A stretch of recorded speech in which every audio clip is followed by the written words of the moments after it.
Hey, and welcome to the Neurodivergent Musician Podcast, where I explore the world of neurodiversity and musicianship. I'm your host, John Hart, along with Luna, my guitar, and today we'll be talking about collaborating. Each episode is broken up into a traffic format where I'll share insights in the red section, improvised babble in the amber, and a recommendation that you might find handy in the green. So let's head on over to the red section for more insights.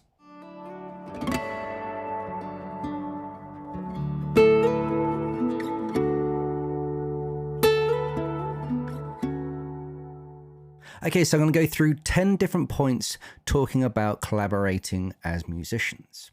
So point 1 is understanding neurodivergent strengths.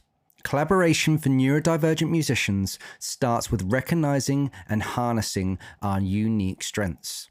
Whether it's hyperfocus, pattern recognition, or heightened sensitivity to sound, these traits can be powerful assets in a collaborative setting. For example, a neurodivergent musician with an acute ear for harmonies can bring a fresh dimension to a collaborative song. Point 2 is effective communication strategies. Clear and direct communication is the cornerstone of any successful collaboration. For neurodivergent musicians, finding communication methods that work best for each individual involved is crucial. This might involve visual aids, written instructions, or specific verbal cues. When songwriting, it's essential to articulate ideas in a way that resonates with everyone, ensuring everyone's contributions are valued. Point 3 is setting boundaries and managing sensory overload. Neurodivergent individuals often have specific sensory needs, as I've mentioned in previous episodes. It's crucial to establish boundaries early on in a collaboration, particularly during recording sessions when sensory overload can be more pronounced. This might involve designated quiet spaces, scheduled breaks, or using noise-cancelling equipment. By accommodating these needs, you create an environment where everyone feels comfortable and capable of giving their best. Point 4 is embracing diverse perspectives. Neurodivergent individuals often bring unique perspectives and approaches to music. Embracing this diversity can lead to innovative and groundbreaking creations. Encourage open dialogue and celebrate the different ways each collaborator interprets and expresses musical ideas. This is especially evident when songwriting, as diverse perspectives can lead to more dynamic and layered compositions. Point 5 is utilizing technology as a tool. Technology can be a powerful ally for neurodivergent musicians. From assistant devices to specialized software, there are numerous tools available that can enhance the collaborative process. In the recording stage, leveraging technology allows for precise control over sound, ensuring the final product reflects the collective vision of the collaborators. Point 6 is flexibility and adaptability. Flexibility is key in any collaboration, especially when working with neurodivergent individuals. Recognize that needs and preferences may change over time, and be willing to adapt your approach to accommodate everyone involved. This adaptability is particularly important during the recording process. Where adjustments may be necessary to capture the best performances. Point 7 is cultivating a supportive environment. Creating a supportive and inclusive environment is paramount for productive collaboration. This includes fostering a culture of respect, empathy, and understanding. When releasing music together, it's crucial to have a united front that showcases the strengths and talents of all collaborators, reinforcing the value of each contribution. Point 8 is celebrating individual achievements. In a collaborative effort, it's important to acknowledge and celebrate the individual achievements of each contributor. Recognizing the unique contributions of neurodivergent musicians helps build a sense of pride and confidence, ultimately benefiting the entire project. This extends to the release phase, where each collaborator's efforts should be highlighted and acknowledged. Point 9 is managing expectations and deadlines. Clear expectations and realistic deadlines are crucial for a successful collaboration. Discuss and establish these parameters early on to ensure everyone is on the same page. This helps prevent misunderstandings and allows for a smoother workflow. When it comes to releasing music, a well-defined timeline ensures a coordinated launch that maximizes exposure and impact. And finally, point 10, reflecting and learning from the experience. After a collaboration, take the time to reflect on what worked well and what could be improved. This process of self-assessment is valuable for personal growth and for refining your collaborative skills in future projects. Similarly, after releasing music together, evaluating the process and outcomes provides insights for future endeavours, ensuring continued growth and success. So that's it for the red section. I'm now going to head on over to the amber section for some improvised babble. See you then.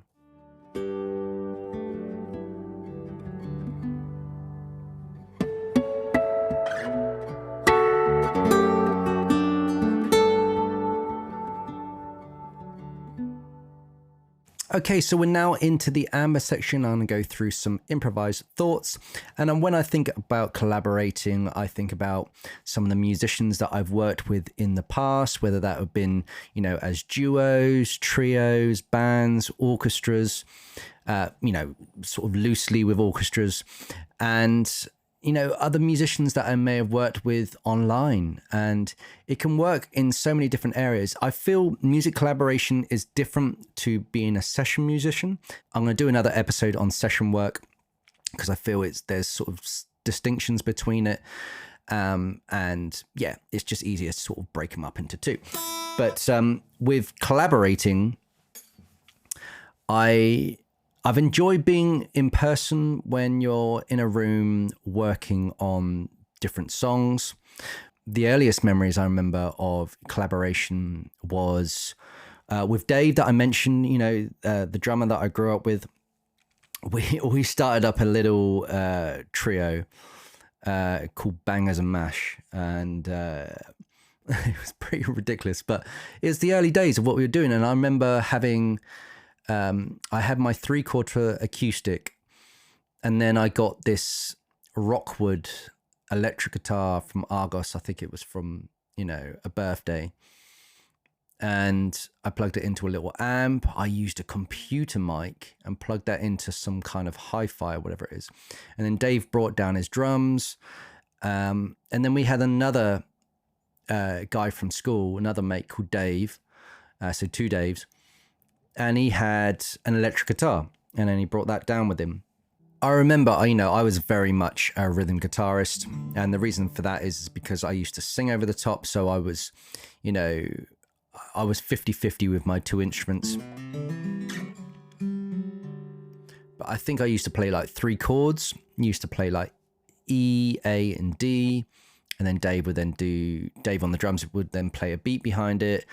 I come up with some ridiculous songs like Shaun the Sheep or whatever it was back in the day, that sort of stuff. And I came up with all kinds of crazy stuff. And I think you almost have to go through those processes of writing shit. And it really, that's where your songwriting, your collaborating can really come to life, and where you're working with so many different musicians and things.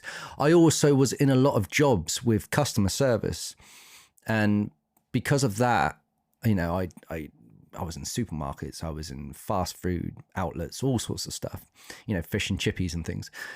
It helped me communicate with other people. Now, I wasn't aware that I was neurodivergent back then. I always knew my whole life that something was off and something wasn't right. You can't look people in the eye, or I maybe talk too much, or I say something too much, or I do something stupid. And as much as you can go, it's just John, and John's just like that. There was always this sort of weird thing. And I found that in rehearsals or when I was collaborating with other musicians, I felt exposed, because the thing is that when I got my guitar or I would sing, that's where the mask came off and I was like truly myself. But when people saw my true self, you know, some ridiculous things would come out of my mouth, or I do ridiculous actions. And this was the same of when I was singing and playing, and that earlier memory of Bangers and Mash, and then and then we went into, I think I did a trio. I did lots of things at college. When I went to university, I was in a group called Horizon. I was in a band called Waverley, and we did the whole Dark Side of the Moon down at a local pub, and we did some recordings and all sorts of stuff. And I was always of that person where I always had these grand ideas, massive ideas all the time. And it's hard because if other people are not on the page, or they're not feeling it, or they don't talk as fast as you, or they don't think as big as you do, or as I do, then it's really hard. It's really hard to suppress yourself. And I feel like that's where I've been on the balance between masking and unmasking. You know, I start talking really fast, and then I stop myself. And I've stopped myself because I've put the mask back on, because society or the people around me do not accept that. And they may say, like now, or they may have said, oh no, you could have been yourself, and things about. And I think those times where people saw things, and they were like, I remember my best mate, Tony, we used to be in a duo and, you know, collaborating on covers or originals, and we used to live together as well. But I remember we come up with an idea, but then before you know it, I would have, like I said, I would have got the website, I would have got the business cards, I would have done all these things. And you could tell in his eyes, it's just like, what? This is going way too fast. This is just an idea right now. And yeah, and it was going so fast. And I found this, you know, I wanted to do it there. I almost do things as if I was about to die tomorrow, or we weren't able to do it tomorrow. It had to be done today, or it would never happen. I had to go big or go home. And I found like this was always with my collaborations, where I was acting like I had the mask on, and that's what people thought was my real self, until I took off the mask. And then people were like, what are you doing? Why is that happening? Why have you said that? Like, da, da, da. And this has happened through all the bands and all the collaborations that I've done. And then I went into multiple bands, and we were writing stuff. And I always used to love the music process. And I was very impulsive in those music collaborations. And it's really hard because I was trying to be myself, but you could tell sometimes that people could not accept my true self. And I wasn't aware of it then. I wasn't aware that I kept putting the mask back on, and the mask is what people thought was my real self. And then I take off the mask, and they're like, what are you doing? It's almost like to some people, it's like, have you just taken something? You know, are you high on sugar or something?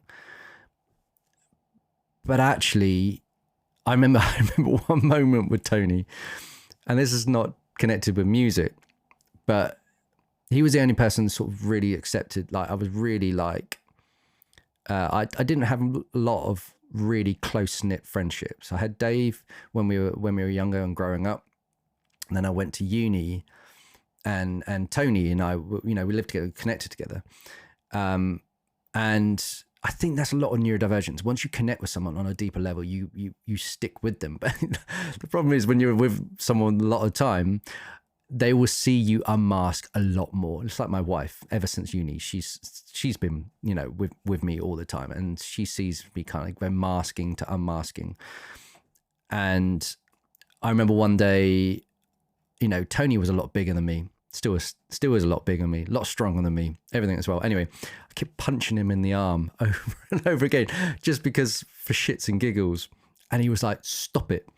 stop it. And there was like, it's like a wasp flying around. And I remember just one day he turned around and just went smash in my chest, and it winded me.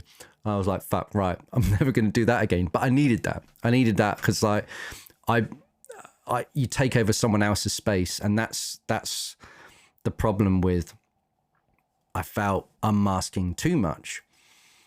But there needs to be, you know, some boundaries with it. And I think this is unmasking untreated as well.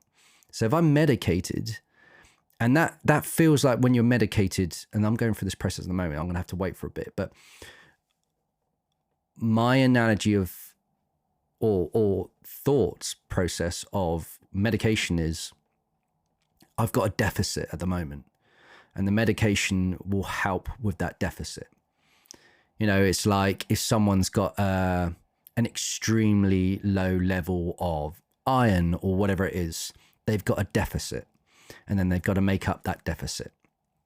And the only problem is, obviously, I can make up that deficit, but I've still got ADHD. I've still got dyslexia. There's still things, you know, the medication does not get rid of it. It just helps with the deficit. It can bring it up, you know, 10%, 20%, whatever it is, to sort of, if you want to call it normal levels, that's fine, or neurotypical levels. So when I was with these collaborations, now knowing, oh shit, I've been masking, I'm untreated, I'm unaware of some things going on. I didn't give a fuck back the day, you know, when I was diagnosed with dyslexia back at uni, but I didn't give a shit. I didn't want to go, and I just wanted to play music and live my life, or whatever it is. But I remember during those uni years and college years, actually, the college years were tricky as well. I wrote 8 albums in a summer, right? And I didn't know what I was doing. It was all MIDI instruments, all sounded wank. It was like proper, like, just shit mixing and all that sort of stuff. I'd just fire it on a CD. I remember my college tutor going, what? You've you know, you've put together 8 albums. And I remember collaborating with people at college and uni, and I found it hard. I found it hard being in the bands during university. You know, when I was with the duo with Tony, like, he didn't know that I was neurodivergent, had ADHD and things as well. But there was a kind of, there was an acceptance. And we'd have a laugh about some of the things that I do. But it wouldn't be like he wouldn't dismiss, or like, it's just the way, you know, I was just almost like the jester or the joker in the pack. And I didn't, you know, I love being that. But then there's like, oh, there's a reason why it was that, a reason why I did those things. And I still do those things. They come out now and again, but a lot of my energy now goes on the kids and running a business and home and all these other things. So that sort of buffer of energy that I had is depleted at the moment, but it will come back. But anyway, I've gone off sort of track with collaboration, but I was doing lots of in-person, like sort of, you know, physically there, collaborations for a long, long time. And there's a reason why I went solo. It's because then I could completely unmask. And I wouldn't have to be my wild sort of self, or whatever it was. I could just channel all of that sort of wild energy, you know, unmasked energy into my music, into my fingerstyle guitar singing. And that's why I feel I've been able to hit a level with fingerstyle and singing. Most fingerstyle guitarists hit the point where they master fingerstyle, you know, or not master it, but they get to a point where they're really good at fingerstyle guitar. Adding vocal over the top of it, I mean, it's a head fuck. And it really is. It's just nuts. But, you know, one of my goals at the moment is, and this is like collaboration. I've been working solo on my business for about 15 years, music business. And it's not worked because you're trying to do all areas of your life. And then you've got kids, and then you've got loads of other things. It just gets really, really hard. And now I know why I can't do all those things. I'm not capable, but the problem is I keep adding more to the plate. And that's why I need other people around me. or I want to add it to the plate, but they can help me lift that off the ground and not discard it. So what my goal is now is to build up a team around me. Now I've just got a new team member, and we're both neurodivergents, and we work really well together. And the one thing I did find is that when we both talk really fast, it's almost like we've hit normal levels. Like, okay, and there's like a time dilation. I think I've mentioned this in the previous podcast. And again, that's to do with memory, because I probably repeat myself a lot. But when two neurodivergents can come together and they speak really fast, actually they're speaking at their right level, and it feels like normal level. When a neurotypical and neurodivergent meet, the neurotypical finds the neurodivergent too fast. Why are you speaking so fast? Why are you always on the go? Why is it always going to be done like right now? Whereas two neurodivergents can go, yeah, I understand exactly what you're doing. And it's like, oh, flipping hell. So my goal going forward is to build a team around me. It's almost like a business team full of neurodivergents, because I would hate for a neurotypical to come into our situation and go, these people speak too fast. They cut each other up. They're going into all different angles. Nothing's on track in their neurotypical world. And I sort of found, I was like, what if I was in bands that were just like me in a way, where we'd have musical ideas, but then massive ideas would come into our brains, and then we're like, do you know what? I want to take over the world. Not control the world. I want to do something that like is worldly. I don't want to do something that's like small. And all of us just went, yeah, let's do that. And we actually did it. And that's obviously another problem with ADHD. And this is what I struggled with a lot, the collaborations, because I felt like I was teaming up, maybe majority were all neurotypical. Now, when I was in a few bands, I remember one singer, she had dyslexia. We sort of connected well, but the way we were with other people, the way we treated people, and the way we connected and things as well were wildly different. And, and I talk about like using people and all that sort of stuff as well. And you don't want that. You want things to be authentic. I think that's a massive, massive goal of mine. I want all areas of my life to be authentic, including collaborations, including, like we were talking about, recording, mixing, performing, all of those areas, songwriting. When it comes to collaborating, it can be really, really powerful.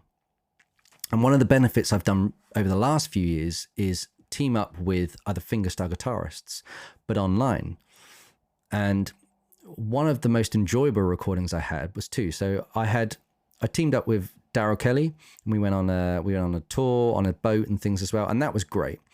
And we were able to put together an album. There was another occasion where I teamed up with Lance Allen, who's based over in the States, and he is not only an incredible guitarist. He's the top independent guitarist on Spotify. If you check out his streams and everything as well.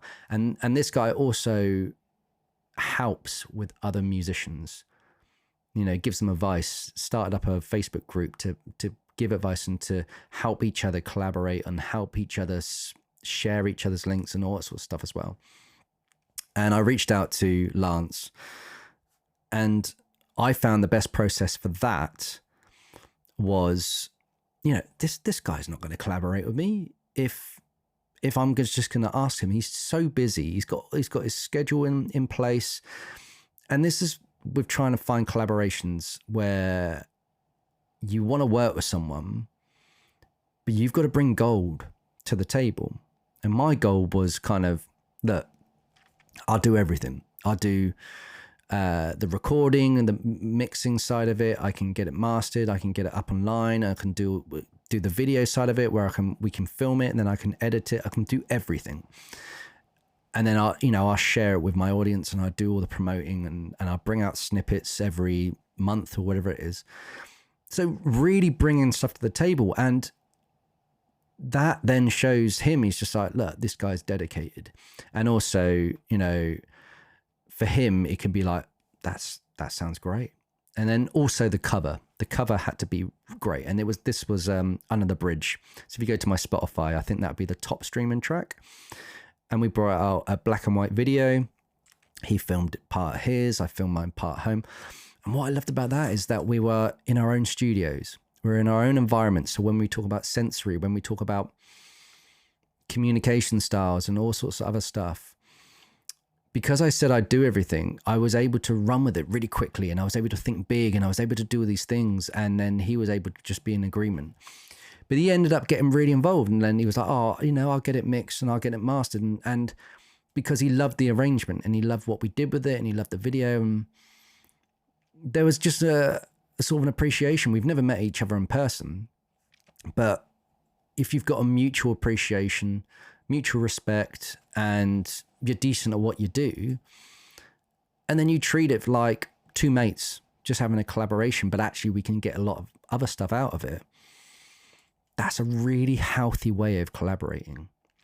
And I really, really enjoyed that process. As much as I enjoyed the bands and I joined the duos and all the other stuff back in the day, this process of doing it online allows me to unmask. We didn't have to even do a Zoom. I sent him over the rhythm part. So I did the rhythm part of Under the Bridge. I did, the famous intro riff, but then he did the solo and all sorts of other stuff. And then he did the lead part on top. And it was wonderful. It was really, really wonderful. And it was really easy to do. And I like to do another one down the line. And I like to collaborate with other musicians. And I've done a few with others, actually. There was a pianist, and I've done others. And actually, the online collaboration I found to be the best way that fits with my brain. As much as I want to be in person with others, I've done this with Tony, actually. Tony and I did a cover of Waiting for the World to Change by John Mayer. And he's based in the States now. He used to live in the UK, and we went to uni together. And he's got his setup. I've got my setup. I do a bit of recording. He then does his recording. We then put together a single, send it out. And it's really, really easy. And then, what I also found on the business front with like collaborating with someone like Lance is he's got an amazing numbers on Spotify. I've had decent numbers on Spotify. And then we then get sort of mutual streams and mutual listeners checking out each other's profiles on music and YouTube and all sorts of stuff. So, fans we'd have like fan exchange, stream exchange, whatever it was. And we get paid for the royalties. So it all works out really well when you do an online collaboration like that. And I think you just got to find what works for you. But I think for neurodivergent musicians, the most important thing is finding something where you can truly unmask. Because when we unmask and people accept it, or if people don't accept it, we just do it on our own and learn all the ropes on our own, then we're truly being authentic. And that's where the best music's going to come from. So that is it for the amber section. We're now going to head on over to the green section for some recommendations. See you then.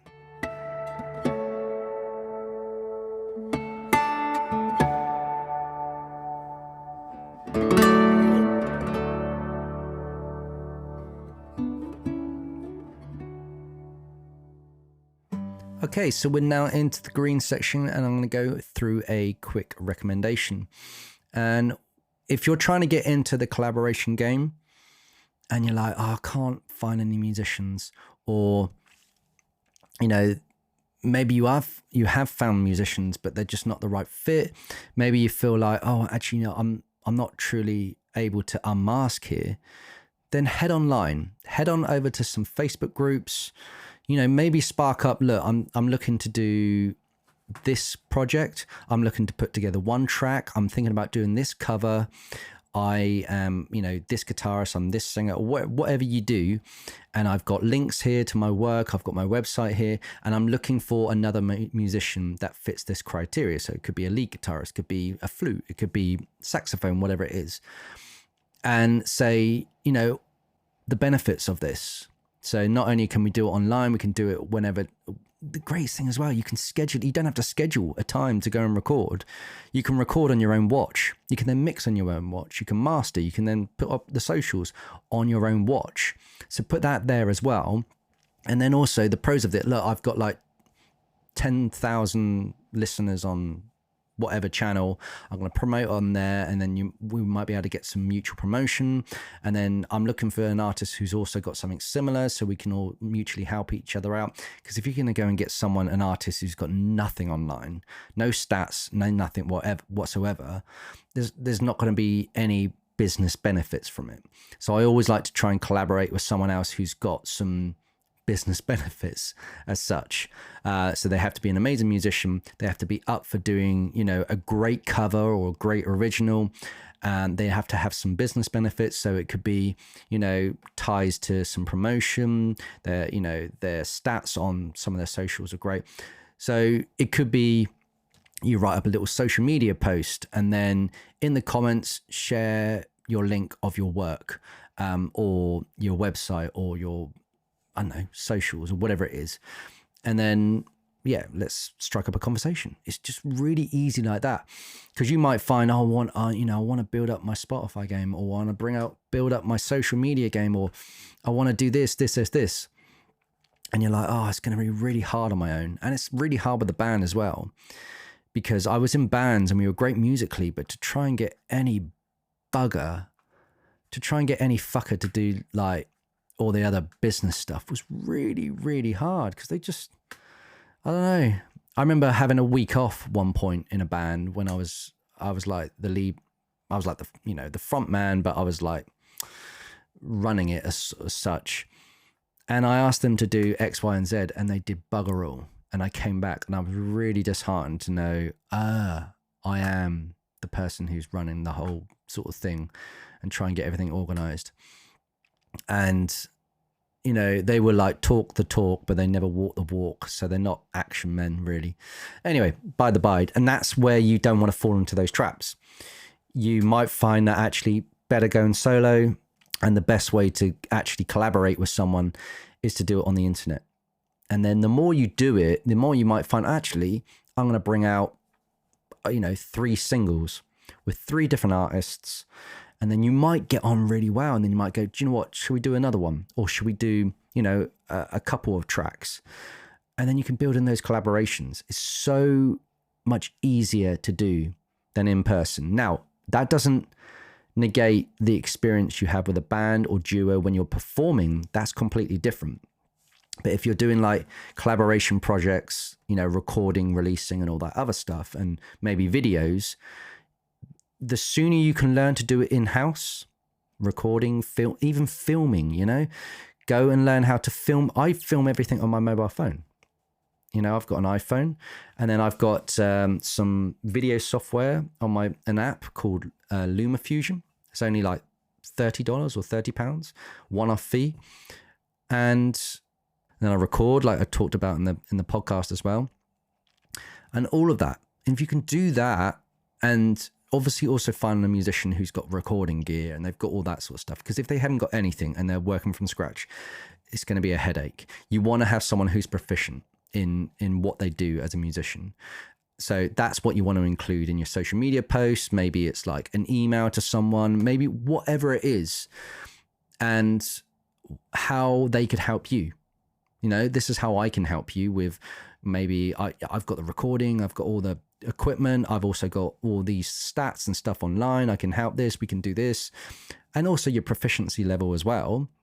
I know as a fingerstyle guitarist and singer, I've got a lot to offer. So when I go and team up with another fingerstyle guitarist, we've got those things, and I'm hopefully coming across as I've got some gold to bring to the situation, and I want someone else who is going to work with me to bring some gold as well, and then we'll create like ultimate gold. We'll create platinum together, if you know what I mean. So that is my recommendation. If you want to start getting into collaboration, go online and then just start to strike up conversations with other musicians in Facebook groups, etc., etc. So that's it for this episode. If you want to get in touch about, different themes or guests or whatever it is, head on over to johnhartmusic.com, go to the contact page and get in touch. Or if you want to come and join the community, go to Facebook and type in neurodivergent musicians. I'm not in there very much.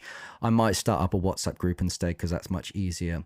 But anyway, thank you so much for listening, and I'll see you in the next episode. Cheers. Take care. Bye-bye.